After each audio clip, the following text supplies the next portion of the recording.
not my sexuality particularly, but a few things I'm going to come out about that I think people do judge people for, basically. And then I'm going to do some poetry about it, basically. So this is a very, very vulnerable piece of open mic, and if you think you're going to be a bit upset by it, I'm going to give you the trigger warnings now. There's lots of trigger warnings. I won't even list them all. But if you're going to be triggered by anything, you were warned. Okay? Right, so I am a very honest person and I'm a truth teller, and this makes me a very good campaigner actually for road speed reduction, because I'm like, the truth is this, and I will just say it. And this week I've had a very, very difficult time, and I'm sort of ashamed to say it, but I have admitted that I am disabled because of a road crash. And I did spend yesterday just crying about it because I couldn't even make it to tango, and I am a dance addict. I dance burlesque, I dance tango, I dance belly dance, I dance salsa, and I just can't do any of them at the moment, and it's because of a road crash that happened 31 years ago, and I need a piece of metal putting through my shin, which I don't have any control about because it's a major trauma operation, and the consultant's never seen a leg like mine. It's sort of broken in two places, and it's very sad, but it's just really sad, basically. And I'm a self-employed person, and it's quite difficult to admit as a self-employed yoga teacher that my leg is just really poorly, and there's nothing more I can do about it other than have this operation. And I'm an exercise instructor, and can you imagine what this is doing to my work at the moment? You know, I'm in a state. I've booked a belly dance holiday in Morocco in September.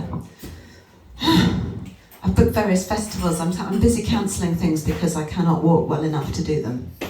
And I rang up my doctor today to say I want to apply for the disability part because I want the rail pass. It's gone back to the rail pass again. If you know my rail pass poem, admitting that I was willing to get sexy for a rail pass. It's a good poem. But I don't mind laughing at myself about it because I think we just need to get real about it. But most people don't know what to say when I say these things. So I will just give you a list of poems that I've written that are very, very out there. And the last one I will do is about how to listen when somebody tells you something very real. Okay? So you can vote for which ones of these you want. Right, I'll do the last one. Do you want my poem about wanting a toy boy? Yeah. Do you want my poem about my birth trauma and incontinence? Do you want my poem about wanting a gigolo? Yeah? All the sexy ones, aren't there? Do you want my poem about period sex? Do you want my poem about anal sex? Yes. Do you want my poem about being bossy in the bedroom, particularly as a woman, like domination in the bedroom? Do you want that? Domination versus sub. Do you want to talk about masturbation? And incest. Incest is there. Do you want to talk about vibrators? Do you want to talk about one night stands? Yeah.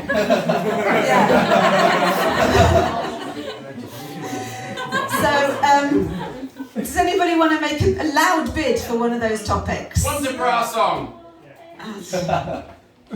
It's not in what I've got in front of me. Sorry. It's not in the list. You can see it on my YouTube channel. Alice Authentic Arts. It's a good song about having different sized tits. So make a loud shout for one of the topics I just said. Birth trauma. Birth trauma. Okay, good. Well, because it's not discussed very often at all. So birth trauma. I'll just find it. Okay. Can I get there? Where's it gone? Right, this was an attempt to say the word fuck as many times as I could appropriately. This was the purpose of this poem, as well as explaining my birth trauma. Some of you know Rosie. She took ages to come out. ages. Shame. I've a shame that I'm ashamed of, as I'm not the only one to blame, and yet I feel shame's pain again and again. But if I name it, claim it, perhaps my power is regained. I was fucking unlucky, because fucking really fucked me up when my baby got stuck. Yeah, I'm swearing about birth trauma. High drama. Imagine it was your baby's heartbeat fading. I let the doctors wade in. Endured a deep cut. Infected pelvic floor. Extended hurting from birthing. As my daughter was sucked out. Delicate membranes were fucked about. Nearly 2 decades later, sometimes I leak. I am weak. Am I a freak to still have instability from fertility and my inability to push out a stuck baby naturally? I realise incontinence isn't sexy. And it's especially ironic as I teach yoga. Shouldn't I have mended myself somehow with all that yogic pelvic know-how, fixed myself by now, exercised it, exorcised it, rebooted my root, practiced radical acceptance that there's no gain without pain when the live baby is the end game? I notice some guys have checked out. My story doesn't seem relevant. They're checking their phones. Well, one day you might have a fuck with a woman who's had my bad luck. Please be gentle. She may be tender where her baby was pulled out, scared and scarred. Of course, I won't show you my scars. That is disclosure gone far too far. Do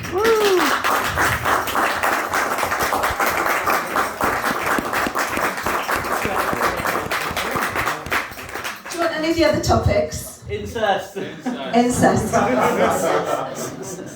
Right, it's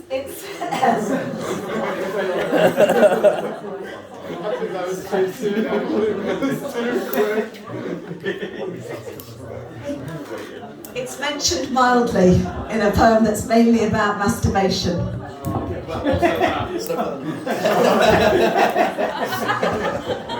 You can choose stories, you want them, don't you? But it's keeping it real. Okay, so can we talk about masturbation? Would you mind if I start a conversation on female genital masturbation, not mutilation, as that's cruel and distressing, whereas self-pleasure is surely one of the best things? Let's stay on titillation, titivation. I'll start with a monologue on my sexual awakening. Experiential, if no longer confidential. Yes, women wank too. Thank you for being interested. My guess is you've not discussed it before. I know some think it's disgusting, yet I enjoy taboo busting. When I was younger, I tried a banana, then a cucumber. Of course they went soft down under. And whilst these weren't the right kinds of plants to plant in my jade garden, I beg my own pardon. As a pre-teenager, I couldn't access a vibrator. Just couldn't get them. 70s. I wonder if my daughter has bought a stimulator off the internet yet. I bet she wouldn't want me asking. I know she's seen mine. And if she wants one, then that's fine. Boys have their hands and might not understand that an early teenage girl gives other tools a whirl against her clitoral curl, or to reach into her cave and think she misbehaves, but she can feel ashamed of playing perverted games. Yet aren't we all the same at heart, same within? Although morals and religion can get in the way of enjoying the best foreplay, the one-player games that we all play. Here it is. And did you dry hump with your brother? Because that's another game that's not allowed, frowned upon, yet we were just playful, pre-teens, relocated for what seemed like ages, abroad and bored without other playmates, so we kind of had our own dates. I will explain it after the end. Honestly, who's not messed about with their siblings? We were just trying out some adult things. Now I have a powerful vibrator, a clitoral stimulation that pulses and is programmable, and whilst too big to be rammable, it's sensual, rechargeable, really cool, branded emotional bliss. It brings me off so quick, I recommend it highly. It's not that shoddy, overpriced high street sex toy tat. How do they get away with that faulty dildo crap? What with my clit and sacred G-spot, inside and out, I've got at least 3 love buttons, too many for my own hands. So I'm looking for another, a two-way interaction in our love action, as the chemical reaction is richer, intoxicant. Love's lubricant is pleasure, and whatever turns you on, that's where you belong. So me and my brother is 2 years older than me, and my father worked in Thailand. He was head of Shell Thailand, and we were relocated there for 6 weeks in the summer holidays, with basically on our own. You know, we didn't know anybody else. And Thailand, as you probably know, is like a sex capital. So everywhere you go, there are prostitutes offering you sex, and there's videos, and there's bars, and like we had never been bombarded with as much sex. And it was like early 80s, because I was born in 69, so it was like 81. So we tried, it wasn't penetrative, but it was like, a bit of dry humping. And because we were both frustrated cheap teenagers, I was a pre-teenager, nothing bad. But I think it's very common, actually, and not talked about at all. And I'm prepared to talk about it because I'm not that ashamed of that. That's the circumstances where that happened, and it was okay. So it's the Pride Week, isn't it? We can come out about our stuff in Pride Week, can't we? We can come out about it. So anyway, I'm just admitting to myself I'm disabled because I need an intervention to my leg, which was so badly damaged that I now currently can't walk very well, and it's very painful. And when I tell people about it, most people don't know how to respond. They say things like, "Oh, you'll overcome," and I'm like, "Well, I might do, I might not. I've had it 31 years. This is not new news to me." And they might think, "What would you say? Just do me some. What do you say when somebody says they're seriously in pain and ill and it's chronic? What do you say?" Have a pint. Have a pint. Thank you very much. Mine's a gin and tonic. Thank you. He'll be waiting at the bar. That's so nice. Yeah. You can get people drunk, but that might conflict with their pain medication and their electric bicycle they need to get home. Because what else do you say? What helps? What helps? What helps is actually a good thing to do. Is there any way I can help? Well, normally the way you can help is just listen until I feel understood. Kind of let me explain about it without judging me, without coming in with your suggestions. People come in with like, "Have you tried nutrition?" Of course I fucking tried nutrition. Have I tried yoga? I'm a fucking yoga teacher. I'm a therapist. Let me show you my book on yoga. Yeah.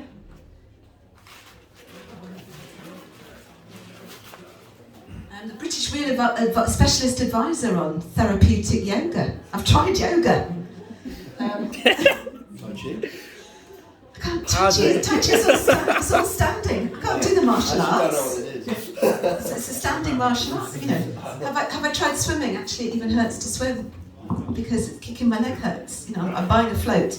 Anyway, what I need you to do when somebody says they're seriously ill and they're in trouble and they're crying, because of the pain, is listen until I feel understood. And this is actually a very, very misunderstood mental health helping thing to do.